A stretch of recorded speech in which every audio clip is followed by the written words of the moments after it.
The air was crisp and thin, the kind that filled your lungs with the freshness only high altitudes could offer. Early morning sunlight poured through the pine trees, casting golden streaks across the gravel parking lot at the trailhead of Clearwater Ridge. Sarah Matthews stood beside her dusty silver SUV, adjusting the strap of her hiking backpack while her daughter, Lily, no older than 3, clutched a worn-out stuffed bunny and giggled at a bird hopping nearby. It was supposed to be a quick day hike, nothing too challenging, just a peaceful walk into nature. Sarah had made similar trips before and knew this trail well. It was her escape, her quiet place, and now she was sharing it with her daughter. Wearing a light jacket and jeans, Sarah looked relaxed, her hair pulled into a loose ponytail. She held a folded trail map in one hand, and with the other, she pointed toward the tree line, explaining to Lily how they'd see waterfalls and maybe even a deer if they were lucky. A passing hiker, an older woman with trekking poles, smiled at the sight and offered to take a photo. Sarah agreed, crouching beside Lily as they smiled together. The picture, captured innocently and without drama, would become a crucial timestamp in the case that would grip the region for years. After the photo, Sarah waved goodbye, helping Lily into a tiny harness-style backpack with a leash handle, just in case she wandered. She locked the SUV, placed the keys in her zippered pocket, and headed toward the start of the trail. Neither of them showed any signs of distress or hesitation. To any outsider, it looked like the perfect mother-daughter outing.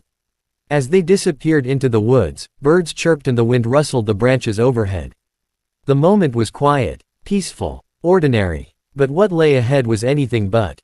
That morning, without knowing it, Sarah and Lily took their final steps into the world, leaving behind only a photograph, a parked SUV, and an enduring mystery that would haunt the Rockies forever.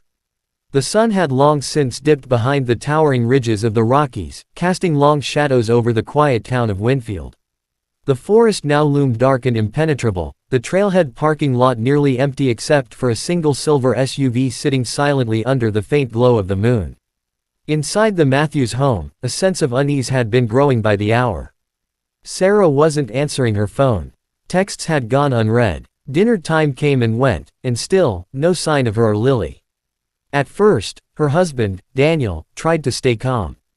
He told himself she must have lost track of time, maybe her phone battery had died. But as night fell and Sarah, a punctual, safety-conscious mother, still hadn't returned, panic began to set in. Pacing in the kitchen, Daniel finally grabbed his phone and dialed 911. His voice cracked as he spoke. "My wife took our daughter hiking this morning, she should have been home hours ago. Her car's not back, and I don't know where they are." The dispatcher asked for details, where she went, what she wore, what kind of car she drove. Daniel gave everything he could remember, repeating some things twice, breath short and rushed. Within minutes, the call was relayed to the local ranger station. A team was mobilized immediately, despite the falling temperature and the risk of hiking into the forest after dark. By the time the first ranger arrived at the trailhead, the silence was oppressive. The SUV sat undisturbed, locked. A child's toy, Lily's favorite stuffed bunny, was still tucked in the back seat, visible through the glass. There were no signs of a struggle, no tracks out of the ordinary. Just the vehicle and the dense, quiet forest beyond. The ranger radioed for backup. As headlights cut through the night and more personnel arrived, flashlights began to sweep the nearby trail entrances. The team called out names, their voices echoing into the woods, unanswered. A cool wind picked up, brushing through the pines. In that moment, something shifted. What started as a missing persons report quickly took on a more ominous tone.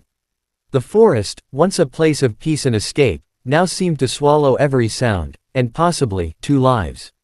By sunrise, the forest had transformed into a hive of activity. Bright orange vests dotted the treeline as search and rescue teams fanned out across Clearwater Ridge. Helicopters hovered above the vast expanse of evergreens, their blades chopping the air with urgency. The scent of damp earth mixed with diesel from ATVs and generators as equipment was hauled in to support the expanding search effort. Every crevice, creek, and fallen log was treated as a possible clue. The first few hours were filled with cautious optimism. Rangers and volunteers believed Sarah and Lily may have taken a wrong turn or veered off the trail and were simply waiting for help. They'd seen it happen before, hikers getting disoriented or stuck somewhere without cell service. But as hours turned into a full day, hope started to fray. The dense terrain complicated everything. Parts of the trail forked off into unmarked deer paths. Waterways were swollen from recent rains, and the deeper the teams pushed into the backcountry, the more unforgiving the terrain became. Rocky cliffs, slick mud, and areas so thick with brush that even dogs struggled to move forward. Then, just before dusk on the second day, a glimmer of hope. A search dog barked near a shallow stream about 2 miles from the main trail. Investigators rushed over and found a small, pink sneaker partially submerged in the mud. The brand matched the ones Lily had been wearing. A wave of adrenaline rushed through the crew. Finally, a sign. But no footprints nearby, no further items, no sign of Sarah. The excitement quickly gave way to confusion. As night fell, the area around the stream was cordoned off and scanned with thermal drones. Nothing. It was as if mother and child had vanished into thin air. The shoe was logged as evidence and sent for DNA confirmation, but the presence of only one item, and its isolated location, raised red flags. Soon, theories began to spread. Had they fallen down a ravine? Been attacked by wildlife? Some locals whispered about the area's haunted past, old legends of shadows in the forest and people who went missing, never to be found. Others blamed human foul play. Someone could have been waiting in those woods. But despite the rising fear, the teams pushed on. Search maps were redrawn, grids expanded. Volunteers from neighboring towns joined the effort. Campfires flickered through the night as crews prepared to resume at first light. Still, there were no voices calling back. No trace of a trail. Just a child's lone shoe, and a silence that settled deeper with every hour they remained lost. 6 years later, the case of Sarah and Lily Matthews had faded from the national headlines, but in the small mountain town of Winfield, it was far from forgotten. The mystery had become part of the town's identity, etched into the collective memory like an old scar. Every local had a theory. Every out-of-towner who stopped for gas or coffee inevitably asked about the woman and the little girl who went missing in the woods. On a rainy Thursday afternoon, the town diner buzzed with its usual slow rhythm. The smell of brewed coffee, frying bacon, and wet pine filled the air. Regulars filled the booths, chatting over scrambled eggs and thick toast, but every so often, a conversation would drift toward that trail, that summer, and those poor souls. It was never far from anyone's mind. At the counter, old Ranger Bill took his usual seat, the same one he'd claimed for over 2 decades. He was retired now, but his time leading the original search effort had left its mark. He still carried a laminated copy of Lily's missing child flyer in the back pocket of his weathered jeans, the corners softened by time and handling. He didn't look at it often anymore, but he couldn't bring himself to throw it away. Something about that case had always felt unfinished. A waitress poured him a cup of coffee and gently asked if he'd heard the latest story. A teenager swore he saw a woman in a white jacket standing in the trees off the highway near Clearwater Ridge. The boy had pulled over, but when he looked again, she was gone. Just vanished. It had sparked fresh chatter, even brought a couple of podcasters into town. The sheriff had dismissed it as a hoax or someone chasing attention, but people in Winfield paid attention to those things. Near the window, an older woman named Edna quietly stirred her tea. She'd told friends for years that she'd heard crying echoing through the forest one night, like a child calling for help. No one had believed her then. She wasn't sure she believed it herself anymore. But she hadn't gone hiking since. Outside, the forest loomed on the edge of town, tall and still. It was beautiful, but it no longer felt safe. Kids were told not to wander too far past the fence line. Hikers often turned back before dusk. There were whispers that the woods didn't want to give up their secrets. That what was taken would stay taken. The missing mother and child had become something more than just a tragedy. They had become a warning. A quiet weight the town carried. And though 6 years had passed, no one really moved on. They just learned to live with the unanswered questions. It was late autumn when the discovery was made, 6 years and some months since Sarah and Lily had vanished without a trace. The air in the mountains had turned sharp, and the trees were beginning to shed their last golden leaves. A lone backpacker named Cole Jensen, a 32-year-old from Idaho, was hiking a less traveled route deep in the backcountry of the Rockies, mapping obscure trails for a wilderness blog. He had no idea he was about to stumble upon something that would drag an entire town, and a sleeping case, back into darkness. Cole had taken a narrow game trail off the main ridge, one that snaked down into a hidden hollow he hadn't seen on his topographic map. It was quiet there, still, the kind of stillness that didn't feel right. He was about to turn back when he spotted the dark outline of a shallow cave entrance halfway up a rock outcrop, partially obscured by years of overgrowth and moss. Something drew him closer, curiosity, or maybe instinct. As he stepped into the cool, damp shadows of the cave, the air grew heavy. Inside, it was small, just tall enough to crouch. His flashlight beam bounced off jagged stone until it landed on something unnatural. Fabric. A decaying strip of what looked like a child's pink jacket. Next to it, a torn plush bunny, soaked in mildew and partially buried beneath old leaves and dirt. Cole froze. Then he saw the bones. Arranged carefully, almost deliberately, against the far wall were what appeared to be human remains. Adult and child. The child's smaller frame was curled beside the adult's, as if tucked into a final embrace. Nearby lay a moldy backpack, half-zipped, with water-damaged papers spilling out. One had a faded drawing on it, crayons and stick figures.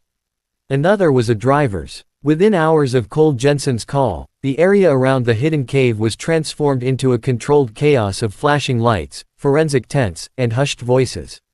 A perimeter was established immediately, and the forest, so long silent on the fate of Sarah and Lily, was now alive with investigators, state police, and FBI agents. Helicopters hovered overhead, and news of the discovery spread like wildfire, reaching Winfield before nightfall. For many in the town, it felt like an old wound had been violently reopened. Inside a sterile forensic lab 3 days later, 2 skulls, one small, one adult-sized, rested carefully on stainless steel trays.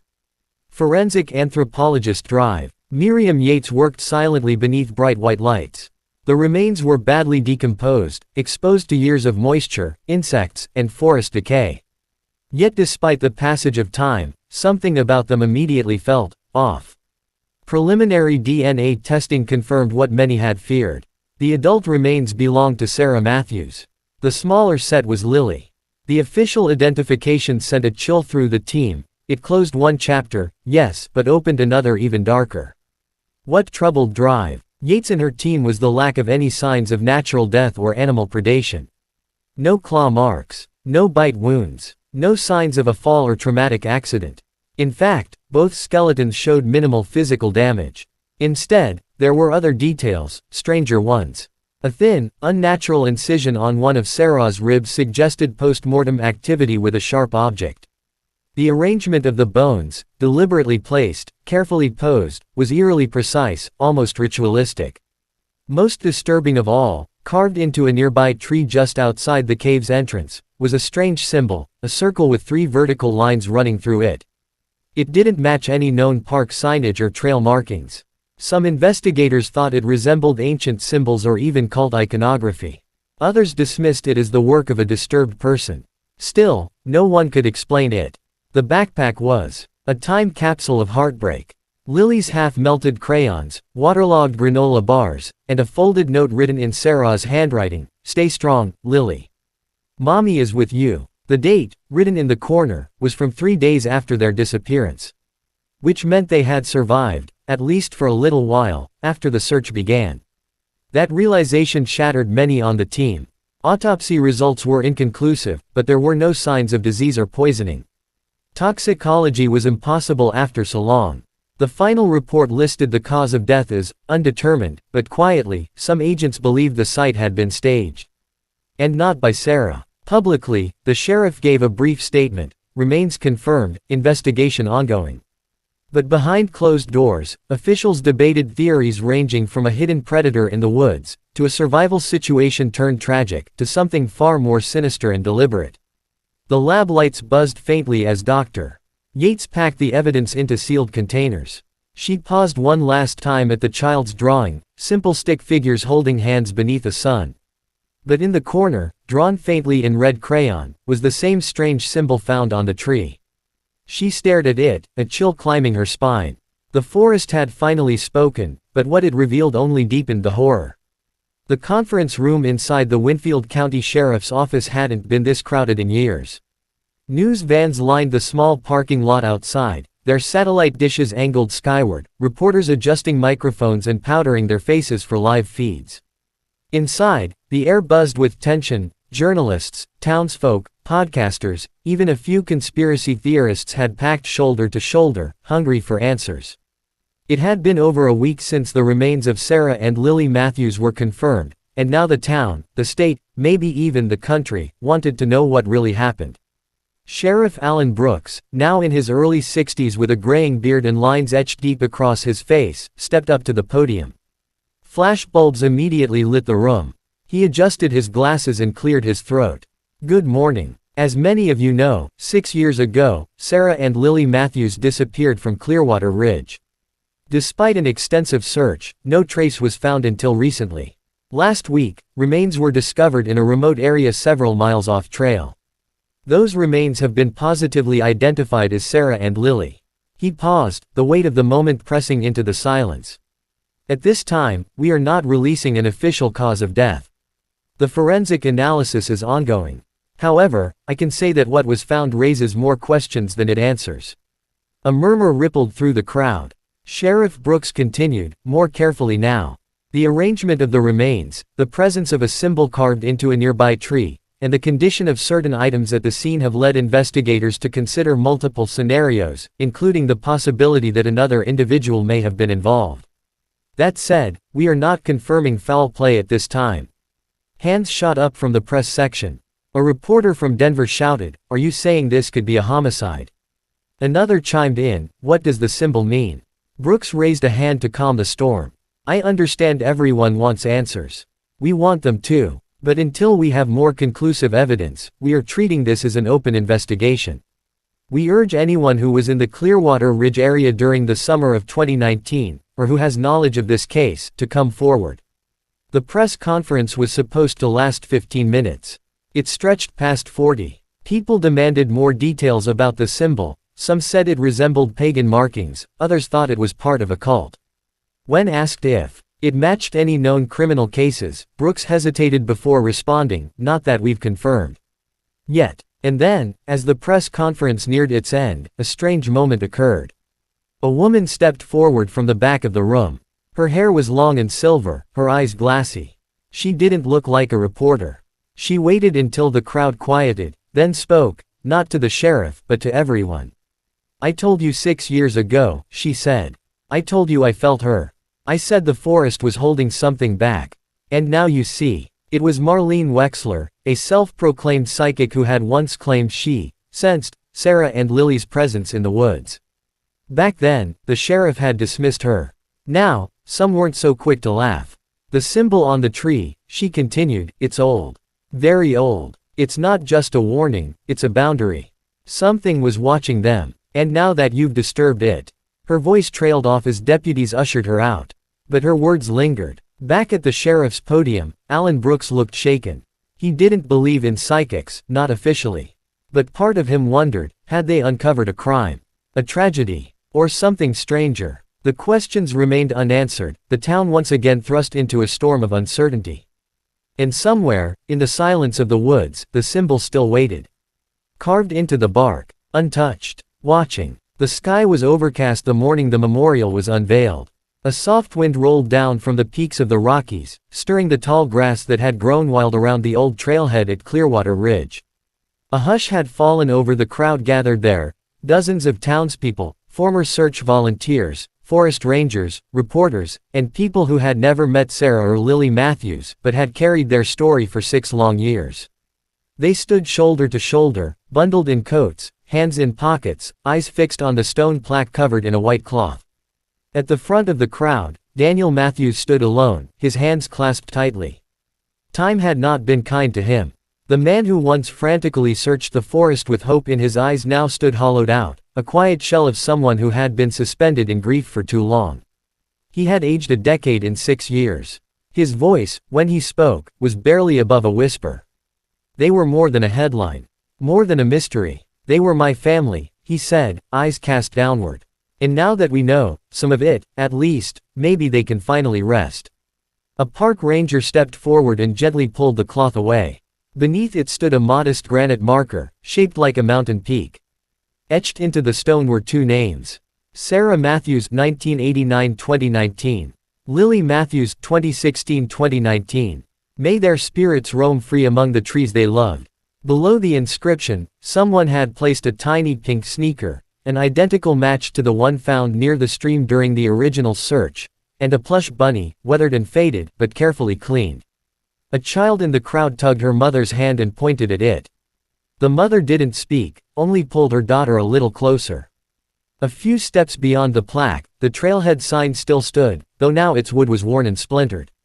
The forest beyond looked the same as it always had, serene, beautiful, endless. But no one stepped beyond the tree line today. Not anymore. In the time since the discovery, the trail had become more of a ghost path. Some hikers claimed they heard whispering just beyond the first bend. Others said they felt watched. The local rangers stopped encouraging people to take it altogether. As the ceremony ended, people lingered, unwilling to be the first to leave. An older woman lit a candle and set it at the base of the stone, shielding the flame from the wind with her hand. Someone else whispered a prayer, but there were no answers today, only remembrance. Farther up the trail, half hidden beneath the roots of a tree, something shifted. A child's toy, a plastic animal, sun-bleached and cracked, rolled slightly in the breeze. It hadn't been there during the initial sweep of the area. No one could explain how it had gotten there. But it lay there now, quiet and still, as if waiting. The forest had taken Sarah and Lily. It had kept its silence for 6 years. And even now, with the truth partially unearthed and the town finally mourning, something in those woods still refused to sleep.